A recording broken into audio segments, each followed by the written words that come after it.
নমস্কার বন্ধুরা, আজ আমি আপনাদের জন্য পাঠ করব মানিক বন্দ্যোপাধ্যায়ের লেখা সেই বিখ্যাত উপন্যাস পুতুল নাচের ইতিকথা। আজ এই উপন্যাসটির প্রথম পর্ব। তো চলুন শুরু করা যাক আজকের উপন্যাস পাঠ। খালের ধারে প্রকাণ্ড বটগাছটার গুঁড়িতে ঠেস দিয়া হারু ঘোষ দাঁড়াইয়াছিল। আকাশের দেবতা সেইখানে তাহার দিকে চাহিয়া কটাক্ষ করিলেন। হারুর মাথার কাঁচা পাকা চুল আর মুখের বসন্তের দাগ ভরা রুক্ষ চামড়া ঝলসিয়া পুড়িয়া গেল। সে কিন্তু কিছুই টের পাইল না। শতাব্দীর পুরাতন তরুটির মুখ অবচেতনার সঙ্গে 51 বছরের আত্মমমতায় গড়িয়া তোলা চিন্ময় জগৎটি তাহার চোখের পলকে লুপ্ত হইয়া গিয়াছে। কটাক্ষ করিয়া আকাশের দেবতা দিগন্ত কাঁপাইয়া এক হুঙ্কার ছাড়িলেন। তারপর জোরে বৃষ্টি চাপিয়া আসিল। বটগাছের ঘন পাতাতেও বেশিক্ষণ বৃষ্টি আটকাইল না। হারু দেখিতে দেখিতে ভিজিয়া উঠিল। স্থানটিতে ওজনের ঝাঁঝালো সামুদ্রিক গন্ধ ক্রমে মিলাইয়া আসিল। অদূরের ঝোপটির ভিতর হইতে কেয়ার সুমিষ্ট গন্ধ ছড়াইয়া পড়িতে আরম্ভ করিল। সবুজ রঙের সরু লিকলিকে একটা সাপ একটি কেয়াকে পাকে পাকে জড়াইয়া ধরিয়া আচ্ছন্ন হইয়াছিল। গায়ে বৃষ্টির জল লাগায় ধীরে ধীরে পাক খুলিয়া ঝোপের বাহিরে আসিল। ক্ষণকাল স্থিরভাবে কুটিল অপলক চোখে হারুর দিকে চাহিয়া থাকিয়া তাহার দুই পায়ের মধ্য দিয়াই বটগাছের কোটরে অদৃশ্য হইয়া গেল। হারুকে সহজে এখানে কেহ আবিষ্কার করিবে এরূপ সম্ভাবনা কম। এদিকে মানুষের বসতি নাই। এদিকে আসিবার প্রয়োজন কাহারও বড় একটা হয় না। সহজে কেহ আসিতেও চায় না। গ্রামের লোক ভয় করিতে ভালোবাসে। গ্রামের বাহিরে খালের এপারের ঘন জঙ্গল ও গভীর নির্জনতাকে তাহারা ওই কাজে লাগাইয়াছে। ভূত প্রেতের অস্তিত্ব হয়তো গ্রামবাসীরই ভীরু কল্পনায়, কিন্তু স্থানটি যে সাপের রাজ্য তাতে আর সন্দেহ নাই। দিনের আলো বজায় থাকিতে থাকিতে বাজিতপুরের দু একটি সাহসী পথিক মাঠ ভাঙ্গিয়া আসিয়া ঘাসের নিচে অদৃশ্যপ্রায় পথরেখাটির সাহায্যে পথ সংক্ষেপ করে। বলিয়া কহিয়া কারো নৌকায় খাল পার হইলেই গাউদিয়ার সড়ক। গ্রামে পৌঁছিতে আর আধ মাইলও হাঁটিতে হয় না। চণ্ডীর মা মাঝে মাঝে দুপুরবেলা এদিকে কাঠ কুড়াইতে আসে। যামিনী কবিরাজের চেলা সপ্তাহে একদিন গুল্মলতা কুড়াইয়া লইয়া যায়। কার্তিক অঘ্রাণ মাসে ভিন গায়ের সাপুড়ে কখনো সাপ ধরিতে আসে। আর কেহ ভুলিয়াও এদিকে পা দেয় না। বৃষ্টি থামিতে বেলা কাবার হইয়া আসিল। আকাশের এক প্রান্তে ভীরু লজ্জার মতো একটু রঙের আভাস দেখা দিল। বটগাছের শাখায় পাখিরা উড়িয়া আসিয়া বসিল এবং কিছু দূরে মাটির গায়ের গর্ত হইতে উইয়ের দলকে নবদগত পাখা মেলিয়া আকাশে উড়িতে দেখিয়া হঠাৎ আবার সেই দিকে উড়িয়া গেল। হারুর স্থায়ী নিস্পন্দতায় সাহস পাইয়া গাছের কাঠবিড়ালিটি একসময়ে নিচে নামিয়া আসিল। ওদিকে বুদি গাছের ডালে একটা গিরগিটি কিছুক্ষণের মধ্যেই অনেকগুলি পোকা আয়ত্ত করিয়া ফেলিল। মরা শালিকের বাচ্চাটিকে মুখে করিয়া সামনের মাঠ দিয়া ছপ ছপ করিয়া পার হইয়া যাওয়ার সময় একটা শিয়াল বারবার মুখ ফিরাইয়া হারুকে দেখিয়া গেল। ওরা টের পায়। কেমন করিয়া টের পায় কে জানে। শশী বলিল, নৌকা ওদিকে সরিয়ে নিয়ে যা গোবর্ধন, ওই শ্যাওড়া গাছটার কাছে। এখান দিয়ে নামানো যাবে না। বটগাছটার সামনাসামনি খালের পাড় অত্যন্ত ঢালু, বৃষ্টিতে পিছলও হইয়া আছে। গোবর্ধন লগি ঠেলিয়া নৌকা পাশের দিকে সরাইয়া লইয়া গেল। 7 মাইল তফাতে নদীর জল 24 ঘন্টায় 3 হাত বাড়িয়েছে। খালে স্রোতও বড় কম নয়। শেওড়া গাছের একটা ডাল ধরিয়া ফেলিয়া নৌকা স্থির করিয়া গোবর্ধন বলিল, আপনি লায়ে বসবে এসো বাবু, আমি লাবাচ্ছি। শশী বলিল, দূর হতভাগা, তোকে ছুতে নেই। গোবর্ধন বলিল, ছুলামি বা, কে জানছে আপনিও ধুমসো মরাটাকে লাবাতে পারবে কেন? শশী ভাবিয়া দেখিল কথাটা মিথ্যা নয়। পড়িয়া গেলে হারুর সর্বাঙ্গে কাদা মাখা হইয়া যাইবে, তার চেয়ে গোবর্ধন ছুঁইলে সবের আর এমন কি বেশি অপমান। অপঘাতে মৃত্যু হইয়াছে, মুক্তি হারুর গোবর্ধন ছুঁইলেও নাই, না ছুঁইলেও নাই। আয় তবে দুজনে ধরেই নামাই, গাছের সঙ্গে টেনে নৌকা বাঁধ, সরে গেলে মুশকিল হবে। আচ্ছা, আলোটা আগে জেলে নে গোবর্ধন, অন্ধকার হয়ে এলো। আলো জ্বালিয়া শেওড়া গাছের সঙ্গে নৌকা বাঁধিয়া গোবর্ধন উপরে উঠিয়া গেল। দুজনে ধরাধরি করিয়া হারুকে তাহারা সাবধানে নৌকায় নামাইয়া আনিল। শশী নিঃশ্বাস ফেলিয়া বলিল, দে নৌকা খুলে দে গোবর্ধন, আর দেখ ওকে তুই আর ছুঁস নে, আমার ছোবার দরকার। শশী শহর হইতে ফিরিতেছিল। নৌকায় বসিতেই সে দেখিতে পায় খালের মনুষ্যবর্জিত তীরে সন্ধ্যার আবছা আলোয় গাছে ঠেস দিয়া ভূতের মতো একটা লোক দাঁড়াইয়া আছে। পাগল ছাড়া এ সময় সাপের রাজ্যে মানুষ ওভাবে দাঁড়াইয়া থাকে না। শশীর বিস্ময় ও কৌতূহলের সীমা ছিল না। হাঁক ডাক দিয়া সাড়া না পাইয়া গোবর্ধনকে সে নৌকা ভিড়াইতে বলিয়াছিল। গোবর্ধন প্রথমটা রাজি হয় নাই। এখানে এমন সময় মানুষ আসিবে কোথা হইতে? শশীর ও চোখের ভুল। সত্য সত্যই সে যদি কিছু দেখিয়াও থাকে, ওই কিছুটির ঘনিষ্ঠ পরিচয় লইয়া আর কাজ নাই, মানে মানে এবার বাড়ি ফেরাই ভালো। কিন্তু শশী কলিকাতার কলেজ পাস করিয়া ডাক্তার হইয়াছে। গোবর্ধনের কোনো আপত্তি সে কানে তোলে নাই। বলিয়াছিল, ভূত যদি হয় তো বেঁধে এনে পোষ মানাবো গোবর্ধন, নৌকা ফেরা। তখনও আকাশে আলো ছিল। হারুর চারিপাশে কচু পাতায় আটকানো জলের রূপালী রূপ একেবারে নিভিয়া যায় নাই। কাছে গিয়া হারুকে দেখিবা মাত্র শশী চিনিতে পারিয়াছিল। ওরে গোবর্ধন, এ যে আমাদের হারু, এখানে ও এলো কি করে? গোবর্ধনের মুখে অনেকক্ষণ কথা সরে নাই। শেষে সভয়ে চাপা গলায় জিজ্ঞাসা করিয়াছিল, মরে গেছে নাকি ছোটবাবু? মরে গেছে? বাজ পড়েছিল? আহা, চুলগুলো বেবাক জ্বলে গেছে গো। হারুর বদলে আর কেহ হইলে, যে মানুষটা মরিয়া গিয়াছে তাহার চুলের জন্য গোবর্ধনকে শোক করিতে শুনিয়া শশীর হয়তো হাসি আসিত। কিন্তু গ্রামের বাহিরে হারুকে এ অবস্থায় আবিষ্কার করিয়া তাহার মনে অত্যন্ত আঘাত লাগিয়াছিল। হারুর ছেলে মেয়ে আছে, আত্মীয় বন্ধু আছে, সকলের চোখের আড়ালে একটা গাছের নিচে ওর একা একা মরিয়া যাওয়া কি শোচনীয় দুর্ঘটনা। গোবর্ধনের কথায় তাহার মন আরও বিষণ্ণ হইয়া গেল।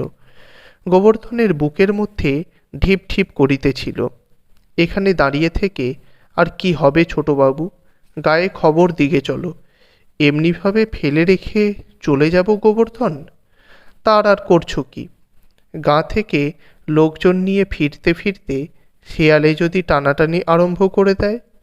গোবর্ধন শিহরিয়া উঠিয়া বলিয়াছিল, তবে কি করবে ছোটবাবু? হাঁক তো, কেউ যদি আসে। কিন্তু এই বাদল সন্ধ্যায় আশেপাশে কে আছে যে হাঁকিলে ছুটিয়া আসিবে? নিজের হাঁক শুনিয়া গোবর্ধন নিজেই চমকাইয়া উঠিয়াছিল। আর কোনো ফল হয় নাই। রসুলপুরের হাটের দিন খালে অনেক নৌকা চলাচল করে। আজ কতক্ষণে আর একটি নৌকার দেখা মিলিবে। একেবারে মিলিবে কি না তাহারও কিছু স্থিরতা নাই। হারুকে নৌকায় নামাইয়া লওয়ার কথাটা তখন শশীর মনে হয়। নৌকা খুলিবা মাত্র স্রোতের টানে গতি লাভ করিল। গলুইয়ের উপর দাঁড়াইয়া লগিটা ঝপ করিয়া জলের মধ্যে ফেলিয়া গোবর্ধন হঠাৎ ঔৎসুক্যের সঙ্গে জিজ্ঞাসা করিল, একটা কথা কও ছোটবাবু, উয়ার মুক্তি নাই তো? শশী হাল ধরিয়া বসিয়াছিল, হাই তুলিয়া বলিল, কি জানি গোবর্ধন, জানি না। তাহার হাই তোলাকে বিরক্তির লক্ষণ মনে করিয়া গোবর্ধন আর কিছু বলিতে সাহস পাইল না। শশী বিরক্ত হয় নাই, অন্যমনস্ক হইয়াছিল। হারুর মরণের সংস্রবে অকস্মাৎ আসিয়া পড়িয়া শশীর কম দুঃখ হয় নাই, কিন্তু তার চেয়েও গভীরভাবে নাড়া খাইয়াছিল জীবনের প্রতি তাহার মমতা। মৃত্যু এক একজনকে এক একভাবে বিচলিত করে। আত্মীয় পরের মৃত্যুতে যাহারা মরমানবের জন্য শোক করে, শশী তাহাদের মতো নয়। একজনকে মরিতে দেখিলে তাহার মনে পড়িয়া যায় না সকলেই একদিন মরিবে। চেনা অচেনা আপন পর যে যেখানে আছে প্রত্যেকে, এবং সে নিজেও। শ্মশানে শশীর শ্মশান বৈরাগ্য আসে না। জীবনটা সহসা তাহার কাছে অতি কাম্য, অতি উপভোগ্য বলিয়া মনে হয়। মনে হয় এমন একটা জীবনকে সে যেন এতকাল ঠিকভাবে ব্যবহার করে নাই। মৃত্যু পর্যন্ত অন্যমনস্ক হইয়া বাঁচিয়া থাকার মধ্যে জীবনের অনেক কিছুই যেন তাহার অপচয়িত হইয়া যাইবে। শুধু তাহার নয়, সকলের জীবনে এই ক্ষতি প্রতিকারহীন। মৃত্যুর সান্নিধ্য এইভাবে এই দিক দিয়া শশীকে ব্যথিত করে।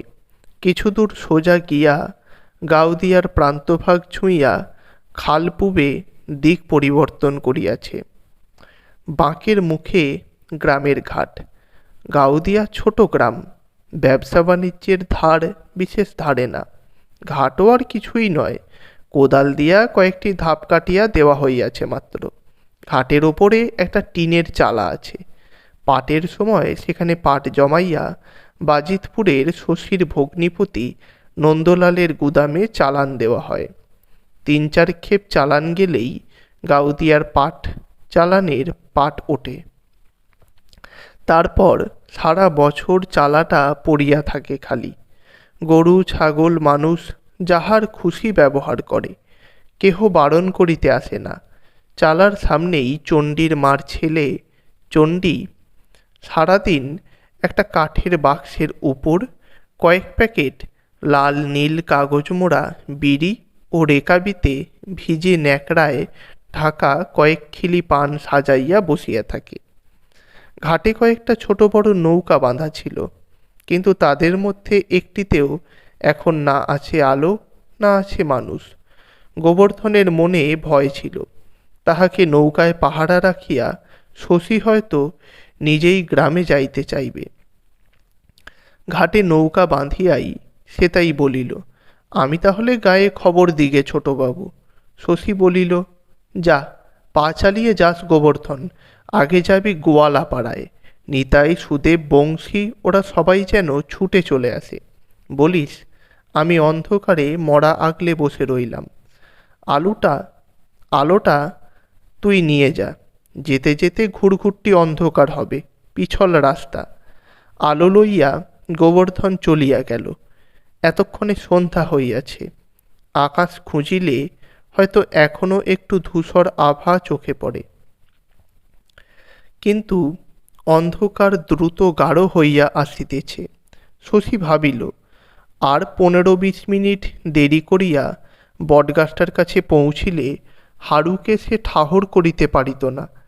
খাল দিয়া যাতায়াত করিবার সময় ভূত ও সাপের রাজ্যটির দিকে সে বারবার চোখ তুলিয়া তাকায়। আজও তাকাইত, কিন্তু হারুকে তাহার মনে হইত গাছের গুঁড়িরই একটা অংশ। হয়তো মানুষের আকৃতির সঙ্গে গাছের অংশটির সাদৃশ্য লক্ষ্য করিয়া আর হারুর পরনের কাপড়ের শ্বেতাভ রহস্যটুকুর মানে না বুঝিয়া তাহার একটু শিহরণ জাগিত মাত্র। হারু ওইখানে পড়িয়া থাকিত। কতদিন পরে শিয়ালের দাঁত ও শকুনির চঞ্চুতে সাপ করা হাড় কয়খানি তাহার মানুষ আবিষ্কার করিত কে জানে। পঞ্চুকে চণ্ডীর মা যেমন আবিষ্কার করিয়াছিল, সর্বাঙ্গে খাবলা খাবলা পচা মাংস, কোথাও হাড় বাহির হইয়া পড়িয়াছে, দুই হাতের মুঠোর মধ্যে প্রকাণ্ড খড়ির সাপটা শুকাইয়া আছে, একেবারে দড়ি। স্রোতের বেগে নৌকা মৃদুমন্ত দুলিতেছিল।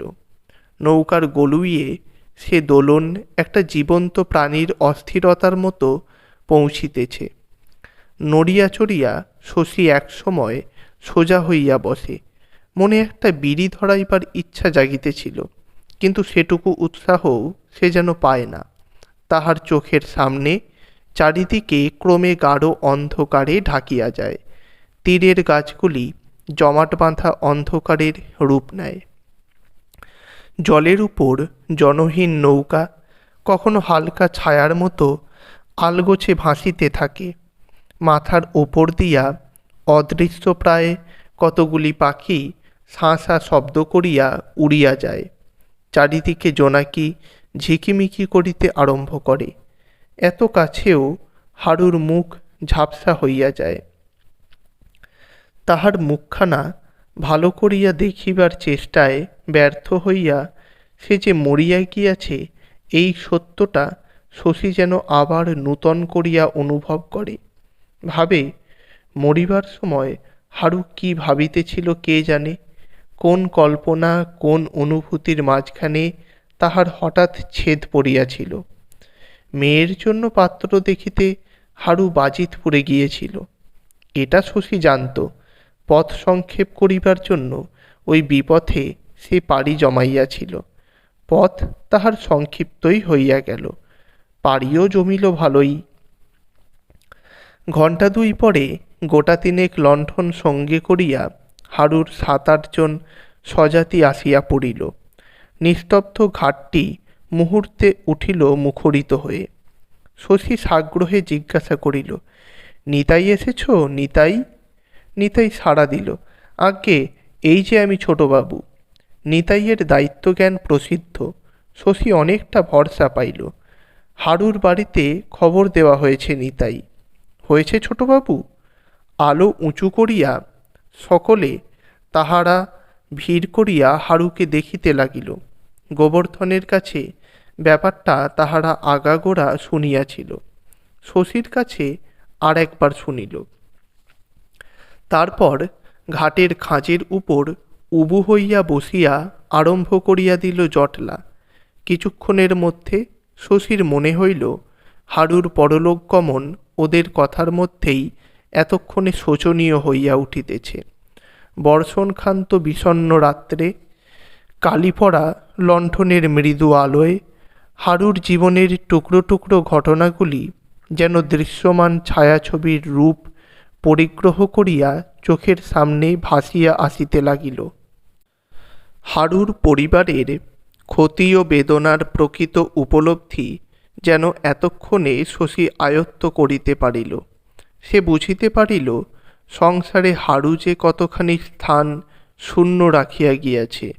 এই অশিক্ষিত মানুষগুলির মনের মাপকাঠি দিয়াই তাহার পরিমাপ সম্ভব। এতক্ষণ হারুর অপমৃত্যুকে সে বুঝিতে পারে নাই। হারুকে সে আপনার জগতে তুলিয়া লইয়াছিল, যেখানে শূন্য করিয়া রাখিয়া যাওয়ার মতো স্থান হারু কোনোদিন অধিকার করিয়াছিল কিনা সন্দেহ। নীরবে শশী অনেকক্ষণ তাহাদের আলোচনা কান পাতিয়া শুনিল। শেষে রাত বাড়িয়া যাইতেছে খেয়াল করিয়া বলিল, তোমরা তাহলে আর বসে থেকো না নিতাই, রসিকবাবুর বাগান থেকে বাঁশ কেটে এনে একটা মাচা বেঁধে ফেলো। নিতাই প্রশ্ন করিল, সোজা মশান বিলে নিয়ে যাবে কি ছোটবাবু? শশী বলিল, না, ওর বাড়িতে একবার নামাতে হবে। হারুকে সোজাসুজি শ্মশানে লইয়া গেলে অনেক হাঙ্গামা কমিত, কিন্তু হারুর মেয়ে মতির জ্বর। সকলে শ্মশানে আসিলেও সে আসিতে পারিবে না। তাহাকে একবার না দেখাইয়া হারুকে পোড়াইয়া ফেলিবার কথাটা শশী ভাবিতেও পারিতেছিল না। মতির কাছে খবরটা এখন কয়েকদিনের জন্য চাপিয়া যাওয়ার বুদ্ধিও বাড়ির কাহারও হইবে কিনা সন্দেহ। মতি জানিতে পারিবে তাহারই জন্য বর খুঁজিতে গিয়া ফিরিবার পথে হারু অপঘাতে প্রাণ দিয়াছে। জ্বর গায়ে এই বর্ষার রাত্রে হয়তো সে শ্মশানে ছুটিয়া আসিবে। জোর করিয়া বাড়িতে আটকাইয়া রাখিলে সকলকেই হয়তো সে ক্ষমা করিবে, নিয়তিকে পর্যন্ত, কিন্তু শশীকে সে সহজে মার্জনা করিবে না। বলিবে, আপনি থাকতে আমাকে একটিবারও না দেখিয়া বাবাকে ওরা পুড়িয়া ফেলিয়েছিল গো। রসিকবাবুর বাগান হইতে বাঁশ কাটিয়া আনিয়া মাচা বাঁধা হইল। তারপর মাচায় শোয়াইয়া হরিবোল দিয়া মাচাটা তাহার কাঁধে তুলিয়া লইল। শশী বলিল, এখন তোমরা হরিবোল দিও না, হারু শ্মশান যাত্রা করেনি, বাড়ি যাচ্ছে। কথাটা এমন করিয়া শশী ইচ্ছা করিয়া বলে নাই। নিজের কথায় নিজেরই চোখ দুটি তাহার সজল হইয়া উঠিল। রাস্তাটি চওড়া মন্দ নয়, কিন্তু কাঁচা। বর্ষাকালে কোথাও 1 হাঁটু কাদা হয়, কোথাও এঁটেল মাটিতে বিপজ্জনক রকমের পিছল হইয়া থাকে। গরুর গাড়ির চাকাতেই রাস্তাটির সর্বনাশ করে সবচেয়ে বেশি। বর্ষার পর কাদা শুকাইলে মনে হয় আগাগোড়া যেন লাঙল দিয়া চষিয়া ফেলা হইয়াছে। শীত পড়িতে পড়িতে পথটি আবার সমতল হইয়া যায় সত্য, কিন্তু লক্ষ লক্ষ ক্ষতের উঁচু সীমানাগুলি গুঁড়া হইয়া এত ধুলা হয় যে পায়ের পাতা ডুবিয়া যায়। ফাল্গুন চৈত্র মাসে বাতাসে ধুলা উড়িয়া দুপাশের গাছগুলিকে বিবর্ণ করিয়া দেয়। গ্রামে ঢুকিবার আগে খালের সঙ্গে সংযুক্ত নালার উপর একটি পুল পড়ে। পুলের নিচে স্রোতের মুখে জাল পাতিয়া নবীন মাঝি সেই অপরাহ্ন হইতে বুক জলে দাঁড়াইয়া আছে। নিতাই ডাকিয়া বলে, কি মাছ পড়ল মাঝি? নবীন বলে, মাছ কোথা ঘোষ মশাই, জল বড় বেশি গো। মাগুর টাগুর পেলি নবীন? পেলে আমাকে একটা দিস, ছেলেটা কাল পথ্যি করবে। নবীন মিথ্যা জবাব দেয়, বলে, জলে দেঁড়িয়ে কি মিছে কথা কইছি, এত জলে মাছ পড়ে না, এদিকে 3 হাত ফাঁক রয়েছে, দেখছো নি?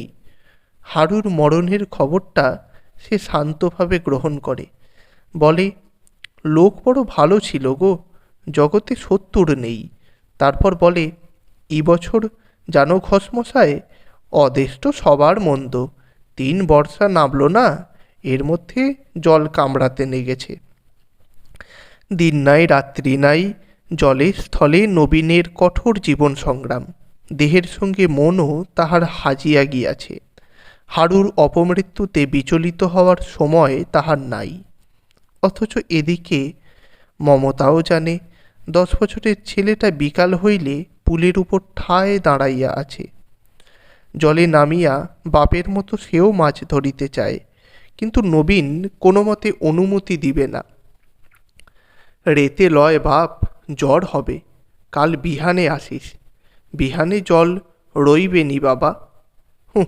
রইবে নি আবার, তোর ডুব জল হবে জানিস। পুল পার হইয়া কিছু দূর অবধি রাস্তার দুপাশে শুধু চষা ক্ষেত, তারপর গ্রাম আরম্ভ হইয়াছে। এদিকে বসতি কম। রাস্তার দক্ষিণে ঝোপঝাপের বেষ্টনীর মধ্যে পৃথক কয়েকটা ভাঙাচোরা ঘর বৃষ্টিতে ঘরে বাইরে ভিজিয়াছে।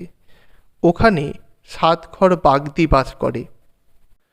গ্রামের ছেলে মেয়েদের মধ্যে এরাই সবচেয়ে গরিব, সবচেয়ে ছোট লোক, সবচেয়ে চোর। দিনে ওরা যে গৃহস্থের চাল মেরামত করে, রাত্রে সুযোগ পাইলে তাহারই ভিটায় শীত দেয়। কেহ না কেহ ওদের মধ্যে 6 মাস 1 বছর জেলেই পড়িয়া আছে। ছাড়া পাইবার পর গ্রামে ফিরিয়া বলে, শ্বশুর ঘরতে ফিরলুম দাদা, বেশ ছিলাম গো। এটুকু পার হইয়া গেলে বসতি ঘন হইয়া আসে। বাড়ির ঘরের উন্নত অবস্থা চোখে পড়ে। পথের দুদিকেই 2টি একটি শাখা পথ পাড়ার দিকে বাহির হইয়া যাইতে আরম্ভ করিয়াছে দেখা যায়। মাঝে মাঝে কলা বাগান, সুপারি বাগান ও ছোট ছোট বাঁশঝাড় ডাইনে বাঁয়ে আবির্ভূত হয়। আমবাগানকে অন্ধকারে মনে হয় অরণ্য। কোনো কোনো বাড়ির সামনে কামিনী, গন্ধরাজ ও জবা ফুলের বাগান করিবার ক্ষীণ চেষ্টা চোখে পড়ে। ক্রমে দু একটি পাকা দালানের সাক্ষাৎ পাওয়া যায়। বাড়িগুলি আগাগোড়া দালান নয়, এক ভিটায় দুখানা ঘর হয়তো ইটের, বাকিগুলি সনে ছাওয়া চাঁচের বেড়ায় গ্রামেরই চিরন্তন নিজস্ব নির্জন স্তব্ধ পথে সববাহী তাহারাই জীবনের সাড়া দিয়া চলিয়াছে। শশীর বিষণ্ণতা ঘুচিবার নয়, আলো হাতে সকলেই আগে আগে সে যাইতেছিল। নিতাই, সুদেব ওরা কথা কহিতেছে সকলেই, কথা নাই কেবল শশীর মুখে।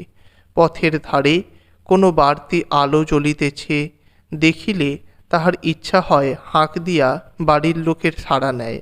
1 মিনিট অকারণে দাঁড়াইয়া বাড়ির সকলের কুশল জিজ্ঞাসা করে। তাহার সাড়া পাইয়া কান্নার রোল তুলিবে না এমন একটি পরিবারের খবর না লইয়া হারুর বাড়ির দিকে চলিতে সে যেন জোর পাইতেছিল না। খানিক আগাইয়া বাজার, এখানে গ্রাম জমাট বাঁধিয়াছে। দোকানপাটের সংখ্যা কম নয়, কিন্তু বাদলের রাত্রি গভীর হওয়ার আগে সবগুলি দোকানই এখন বন্ধ হইয়া গিয়াছে। রাস্তার বাঁদিকে একটা ফাঁকা জায়গায় কতকগুলি টিনের চালা। একদিন অন্তর ওখানে বাজার বসে। কোথা হইতে এক সন্ন্যাসী আসিয়া একটা চালার নিচে আশ্রয় লইয়াছে। সম্মুখে তাহার ধুনির আগুন। আগুনে সন্ন্যাসী মোটা মোটা রুটি সেঁকিতেছিল। ওদিকের চালাটায় লোম ওঠা শীর্ণ কুকুরটা থাবায় মুখ রাখিয়া তাহাই দেখিতেছে। শশী তাড়াতাড়ি আগাইয়া গেল। পা বারবার জলকাদা ভরা গর্তে গিয়া পড়িতেছিল। মনের গতির আজ সে ঠিক ঠিকানা পাইতেছিল না।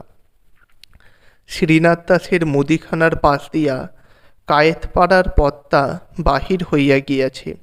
হারুর বাড়ি এই পথের শেষ সীমায়। তারপর আর বাড়িঘর নাই।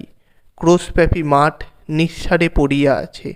পথের মোড়ে বকুল গাছটির গোড়া পাকা বাঁধানো। বিকালের দিকে এখানে প্রত্যহ সরকারি আড্ডা বসে। আলোটা ওখানে নামাইয়া রাখিয়া শশী একটা বিড়ি ধরাইল। চাহিয়া দেখিল গাছের নিচে শুকনো ডাল ও কাঁচা পাকা পাতার সঙ্গে পাতার উপরে ন্যাকড়া জড়ানো একটা পুতুল পড়িয়া আছে। পুতুলটা শশী চিনিতে পারিল। বৈশাখ মাসে বাজিতপুরের মেলায় শ্রীনাথের দোকানে বসিয়া 1 ঘণ্টা বিশ্রাম করার মূল্যস্বরূপ তাহার মেয়েকে পুতুল কিনিয়া দিয়াছিল। বিকালে বৃষ্টি থামিলে এখানে খেলিতে আসিয়া শ্রীনাথের মেয়ে পুতুলটা ফেলিয়া গিয়াছে। রাত্রে পুতুলের শোকে মেয়েটা কাঁদিবে। সকালে বকুলতলায় খুঁজিতে আসিয়া দেখিবে পুতুল নাই। পুতুল কে লইয়াছে মেয়েটা তাহা জানিতে পারিবে না। শশী কেবল অনুমান করিতে পারিবে যামিনী কবিরাজের বউ ভোর ভোর বকুলতলা ঝাঁট দিতে আসিয়া দেখিতে পাইয়া তুলিয়া লইয়া গিয়াছে। যামিনী কবিরাজের বউ চোরও নয়, পাগলও নয়। মাটির পুতুলে সে লোভ করে না, কিন্তু প্রণাম করিয়া যে গাছের তলা বাঁধানো সেটি দেবধর্মী।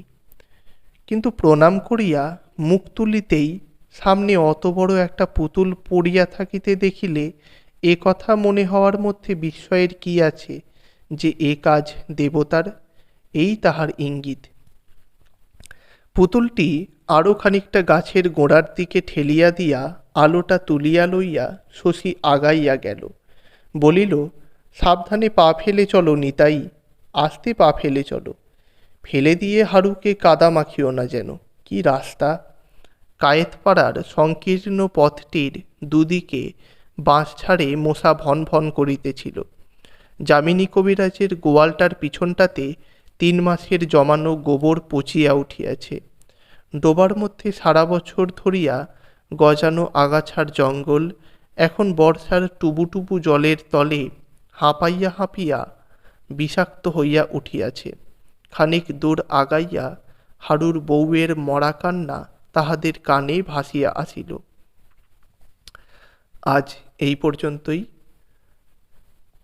দয়া করে চ্যানেলটিকে সাবস্ক্রাইব করে বেল আইকনটি প্রেস করে রাখবেন, যাতে পরবর্তী পর্বগুলি প্রকাশের সঙ্গে সঙ্গেই আপনাদের কাছে পৌঁছে যায়। অনেক ধন্যবাদ।